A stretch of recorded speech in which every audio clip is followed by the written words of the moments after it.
বিএনপির ৪৬তম জন্মদিন প্রতিষ্ঠা বার্ষিকীতে বিএনপি নেতাকর্মীদের ঢল প্রদর্শক সরাসরি যুক্ত করেছে আপনাদেরকে। আমরা এই মুহূর্তে রয়েছি জিয়াউর রহমানের যে মাজার, সেই মাজারে মূলত এখানে সকাল থেকেই বিভিন্ন জায়গা থেকে আসা, বিভিন্ন ওয়ার্ড থেকে, বিভিন্ন তৃণমূল থেকে আসা নেতাকর্মীরা জড়ো হচ্ছেন শ্রদ্ধা জানাবার জন্য। দীর্ঘ সময় পরে, অর্থাৎ বলা যায় দীর্ঘ ১৫ বছরের যে আওয়ামী লীগের যে শাসন আমল, সেটি গণ অভ্যুত্থানের মাধ্যমে, গণ আন্দোলনের মাধ্যমে ক্ষমতাচ্যুত হয়েছে। এবং তার পরপরই কিন্তু বলা চলে যে বিএনপি নেতাকর্মীরা যারা আসলে দীর্ঘ সময় ধরে কারাগারে ছিলেন, দীর্ঘ সময় ধরে যারা অবহেলিত ছিলেন বা যারা আসলে সেইভাবে করে কখনোই রাজপথে নামতে পারেনি, সেই নেতাকর্মীরা কিন্তু তারপর থেকেই মূলত, অর্থাৎ আওয়ামী লীগের ৫ই আগস্ট আওয়ামী লীগের ক্ষমতা ছাড়ার পর থেকেই মূলত বিএনপি নেতাকর্মীরা মাঠে নেমেছে। এবং তারা কিন্তু আবারও, অর্থাৎ তাদের যে দলীয়ভাবে সাংগঠনিক যে কার্যক্রমগুলো, সেটি তারা পরিচালনা করছে। এবং আমরা আজকে আজ ১ সেপ্টেম্বর বিএনপির প্রতিষ্ঠা বার্ষিকী, বিএনপির ৪৬তম প্রতিষ্ঠা বার্ষিকীতে বিএনপি নেতাকর্মীদের ঢল আমরা দেখতে পাচ্ছি যে জিয়াউর রহমানের যে মাজার রয়েছে, অর্থাৎ কবরস্থান, কবরটি রয়েছে, সেই কবরের সামনে শ্রদ্ধা জানাতে এসেছেন নেতাকর্মীরা। এবং নেতাকর্মীরা কিন্তু আমরা দেখতে পাচ্ছি এই মুহূর্তে কেন্দ্রীয়, অর্থাৎ বিএনপির গয়েশ্বর রায় আমরা দেখতে পাচ্ছি, আমরা দেখতে পাচ্ছি রুহুল কবির রিজভী সহ বিএনপির কেন্দ্রীয় নেতাকর্মীরা মূলত এখানে এসেছেন। মহাসচিব আসলেই মূলত তারা শ্রদ্ধাটি জানাবেন দলটির পক্ষ থেকে জিয়াউর রহমানের কবরস্থানে। এবং আমরা সার্বিকভাবে দীর্ঘ ১৫ বছর ধরে মূলত এই চন্দ্রিমা উদ্যান নামে পরিচিত জিয়াউর রহমানের যে কবর রয়েছে, সেই জায়গাটি কিন্তু, সেই জায়গার আশপাশ বা সেই জায়গাটি কিন্তু এক প্রকার সাধারণ মানুষ আসতে পারতেন। তবে আমরা দেখেছি বিগত যে, অর্থাৎ দীর্ঘ ১৫ বছর ধরে যে প্রতিষ্ঠা বার্ষিকী, এত লোকের ঢল কিন্তু বিএনপি কখনোই বলা চলে যে ঘটাতে পারেনি। এবং তারা কিন্তু এত লোক নিয়ে কখনোই আসলে আসতে পারেনি। তার কারণ বিভিন্ন রকম সময়, বিভিন্ন রকমভাবে আসলে তাদের যে জেল জুলুমের যে ঘটনার শিকার তারা হয়েছে আওয়ামী লীগ দ্বারা, সেই ঘটনাগুলোর জন্যই মূলত বিএনপির নেতাকর্মীরা কিন্তু আসতে পারেনি। এবং আজকে কিন্তু ব্যতিক্রম, অর্থাৎ গত ৫ আগস্ট শেখ হাসিনা পদত্যাগ করে দেশ ত্যাগ করেছেন। তারপর থেকেই আওয়ামী লীগের আওয়ামী লীগের মন্ত্রী এমপি সহ নেতাকর্মীরা তারা গা ঢাকা দিয়ে রয়েছেন। এবং একে একে গ্রেপ্তার করা হচ্ছে। তাদেরকে গ্রেপ্তার করে যে মামলাগুলো, অর্থাৎ খুনের মামলাগুলো, যে হত্যা মামলাগুলো হয়েছে, সেই মামলাগুলোতে তাদেরকে গ্রেপ্তার দেখানো হচ্ছে এবং রিমান্ড নেওয়া হচ্ছে। তো সব কিছু মিলিয়ে আসলে আওয়ামী লীগের যে শাসন আমল ছিল, সেই শাসনের কিন্তু অবসান ঘটেছে। এবং আওয়ামী লীগের অবসান ঘটার পরপরই কিন্তু বলা চলে যে ৫ই আগস্ট থেকে আমরা দেখতে পেয়েছি বিএনপি মূলত একটু যদি আগের প্রেক্ষাপটগুলো বলি, বিএনপি দীর্ঘদিন ধরেই যুগপৎ আন্দোলনের এক দফার দাবি নিয়ে, সরকারের পদত্যাগের দাবি নিয়ে তারা রাজপথে ছিলেন। এবং সেই দাবি নিয়ে কিন্তু তারা নির্বাচনের আগে এক প্রকার সোচ্চার হয়েছিল। ২৮ অক্টোবর বিএনপি নেতাকর্মীরা পুলিশের সাথে সংঘর্ষে যুক্ত হয়, তার সেই ঘটনাকে কেন্দ্র করে কিন্তু তারপর থেকেই মূলত বিএনপির দীর্ঘ সময় বিএনপির যে কেন্দ্রীয় কার্যালয়, সেটি বন্ধ ছিল। সেখানে সাধারণ মানুষ সহ নেতাকর্মীরা প্রবেশ করতে পারছিল না।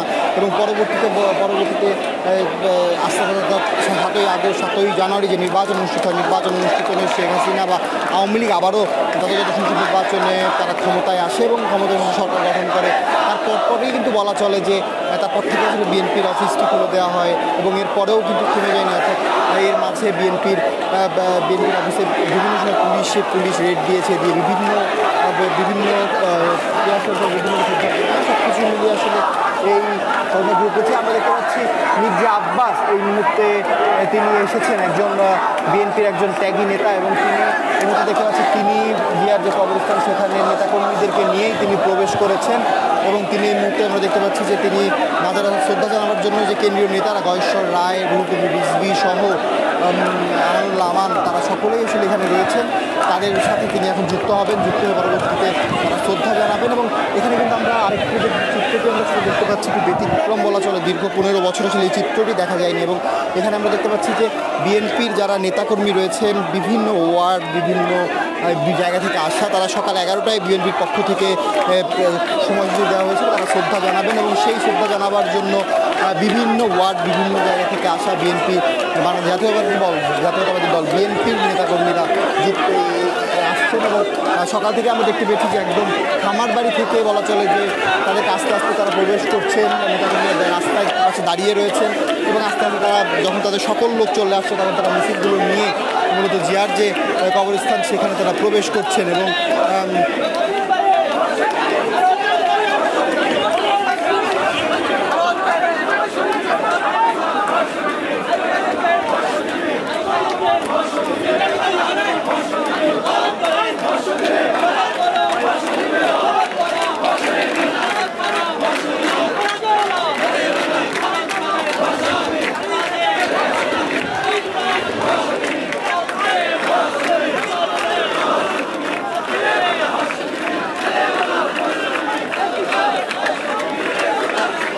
বিষয় যে যেগুলি আপনাকে দেখাচ্ছিলাম, বিএনপির এই 46তম প্রতিষ্ঠা বার্ষিকীতে নেতাকর্মীদের ঢল, নেতাকর্মীরা জিয়াউর রহমান অর্থাৎ বিএনপির প্রতিষ্ঠাতা জিয়াউর রহমানের কবরে শ্রদ্ধা জানাতে তারা এসেছেন এবং বিএনপির কেন্দ্রীয় নেতৃবৃন্দ যারা রয়েছেন রিজভী সহ আমানুল্লাহ আমান সহ যারা কেন্দ্রীয় নেতৃবৃন্দ রয়েছেন, কেন্দ্রীয় নেতৃবৃন্দরা ইতিমধ্যেই তারা প্রবেশ করেছেন, তারা অপেক্ষা করছেন মহাসচিব আসলেই মূলত তারা শ্রদ্ধাটি জানাবেন। এবং আমরা দেখতে পাচ্ছি এখানে বিএনপি নেতাকর্মীরাও কিন্তু অর্থাৎ তৃণমূল থেকে আসা বিভিন্ন ওয়ার্ড, বিভিন্ন ইউনিয়ন থেকে, বিভিন্ন জেলা থেকে আসা নেতাকর্মী যারা রয়েছেন তারা প্রবেশ করছেন এবং তারা মিছিল নিয়ে স্লোগান দিয়ে দিতে প্রবেশ করছেন। এবং এই চিত্রটি কিন্তু অনেক দিন ধরেই বলা চলে বিএনপি ঘটাতে পারেনি। দীর্ঘ 15 বছর আওয়ামী লীগ ক্ষমতায় ছিল, সব কিছু মিলিয়ে তারা আসলে বারবার এসেছে। বিএনপির পক্ষ থেকে যেটা বলা হয় যে বিএনপিরা তারা নেতাকর্মীরা আসলে রাজপথে নামতে পারেনি এবং সেই নেতাকর্মীরা কিন্তু আওয়ামী লীগ ক্ষমতাচ্যুত গণ অভ্যুত্থানের মাধ্যমে আওয়ামী লীগ ক্ষমতাচ্যুত